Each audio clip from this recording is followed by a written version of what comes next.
இவர்களெல்லாம் தங்களது அரசியல் லாபத்திற்காக சுய லாபத்திற்காக முடிவுகளை எடுத்துவிட்டு பாரதிய ஜனதா கட்சியை பழி சொல்லுவது எந்த விதத்திலும் நியாயமில்லை. ஆச்சி மசாலா எந்த சமையலும் ருசி தேடும் ரகசியம் 20 ரூபாய். வணக்கம். நிலவி வரும் தமிழக அரசியல் சூழ்நிலையினால் இதை நான் பதிவிடுகிறேன்.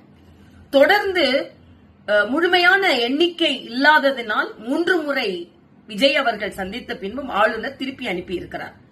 ஆளுநர் மாளிகை தெளிவாக சொல்கிறது, நீங்கள் எண்ணிக்கையோடு வாருங்கள், நாங்கள் அனுமதி தருகிறோம் என்று. ஒவ்வொரு முறையும் எண்ணிக்கை இல்லாமல் சென்று விட்டு ஆளுநர் மீது பழி போடுவது எந்த விதத்திலும் நியாயம் இல்லை.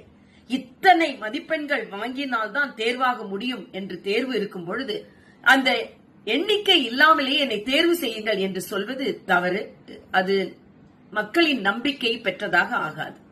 அது மட்டுமல்ல, இன்றைய காலகட்டத்தில் தமிழக முதலமைச்சர் அவர்கள் சொல்கிறார்கள், தனிப்பெரும் கட்சியை நீங்கள் அழைக்க வேண்டும் என்று சொல்லிவிட்டு பின்னால் இருந்து அதற்கு பல முட்டுக்கட்டைகளையும் போட்டுக் கொண்டிருக்கிறார்கள். ஆக வெளித்தோற்றத்தில் விஜயை ஆதரிப்பது போல ஒரு தோற்றத்தை ஏற்படுத்திவிட்டு எல்லோரும் முட்டுக்கட்டை போட்டுக் கொண்டிருக்கிறார்கள். அதுதான் இன்றைய அரசியல் சூழ்நிலையாக இருக்கிறது.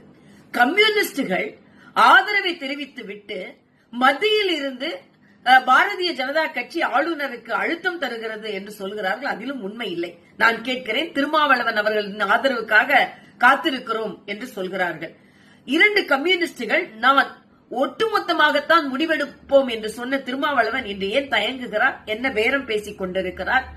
ஆக இவர்களெல்லாம் தங்களது அரசியல் லாபத்திற்காக சுய லாபத்திற்காக முடிவுகளை எடுத்துவிட்டு பாரதிய ஜனதா கட்சியை பழி சொல்லுவது எந்த விதத்திலும் நியாயமில்லை.